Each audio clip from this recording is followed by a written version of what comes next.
തിരിച്ചറിയണം. നമ്മുടെ സ്വന്തം ആവശ്യത്തിനല്ല, അതൊക്കെ മനസ്സിലാക്കണം. എപ്പോഴാണ് ഒരു മനുഷ്യൻ അള്ളാഹു ഒരു തളർച്ച തരുന്നതെന്ന് പറയാൻ നമുക്ക് കഴിയില്ല. ഈ പ്രിയപ്പെട്ട സഹോദരൻ സലാം മടക്കുന്നത് വ്യക്തമല്ല. എന്തേ കാരണം?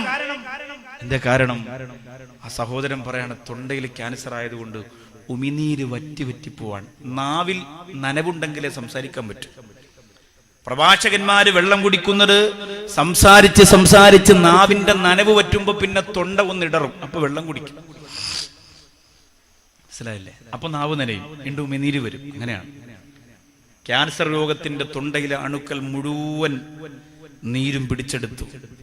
എന്നിട്ട് അദ്ദേഹം എന്നോടൊപ്പം വന്ന മെഡിക്കൽ സ്റ്റോർ നടത്തുന്ന ഇരമംഗലത്തെ നൗഷാദ് എന്ന എൻ്റെ പ്രിയ കൂട്ടുകാരൻ, അദ്ദേഹത്തിനോട് ഭാര്യയോട് പറഞ്ഞു, ആ മരുന്നൊന്ന് കാണിച്ചു കൊടുത്തേ അവന്, നമ്മളത് ശരിയാണോന്ന് നോക്കട്ടെ എന്ന് പറഞ്ഞു. കൊണ്ടുവന്നപ്പോൾ ഒരു സ്റ്റിക്കറാണ്, നാവിന്റെ അടിയിൽ ഒട്ടിക്കണം. അല്ലാഹുവേ, നീ തന്ന അനുഗ്രഹത്തിന് പകരം ഏത് സ്റ്റിക്കർ ഒട്ടിക്കാനാണ്, ഏത് ഉറയിടാനാണ്, ഏത് മരുന്ന് ഉപയോഗിക്കാനാണ്? നീ സംസാരിക്കാൻ നമുക്ക് തന്നിരിക്കുന്ന കഴിവിനെ കുറിച്ച് അല്ലാഹുവേ നമ്മൾ ചിന്തിക്കുന്നില്ല റഹ്മാനേ. ആ കഴിവ് നഷ്ടപ്പെടുമ്പോഴാണ് അറിയുന്നത്. നിങ്ങളെ അല്ലാഹു സംസാരിക്കാതെന്ന കഴിവ് കൊണ്ട് എത്ര ഖുർആൻ ഓതി, എത്ര ദിക്ർ ചൊല്ലി, എത്ര സ്വലാത്ത് ചൊല്ലി ചെറുപ്പക്കാരാ.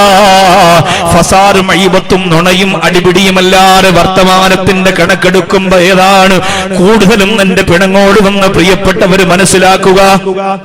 അല്ലാഹുവേ, മാരക രോഗത്തിന്റെ ക്യാൻസറിന്റെ അണുക്കൾ ഞങ്ങളുടെ ശരീരത്തിന്റെ ഓരോ ഭാഗത്ത് തളർത്തിക്കളയുന്നതിനെ തൊട്ട് ഞങ്ങളെ കാത്തുരക്ഷിക്കണേ അല്ലാ. പടച്ചവനെ, ദ്രവിച്ചു പോവുകയാണ്. തൊണ്ടയിൽ ക്യാൻസർ വരുമ്പോ നാവ് ദ്രവിച്ചു പോകുന്നു, തൊണ്ട ദ്രവിച്ചു പോകുന്നു റബ്ബേ. പിന്നെ വർത്തമാനം പറയാൻ കഴിയില്ലെന്ന് മാത്രമല്ല, പിന്നെ ഭക്ഷണം കഴിക്കുമ്പോ അകത്തൊരു നീറ്റലാണ്. അല്ലാഹുവേ, ഞങ്ങളെ കാക്കണേ റബ്ബേ.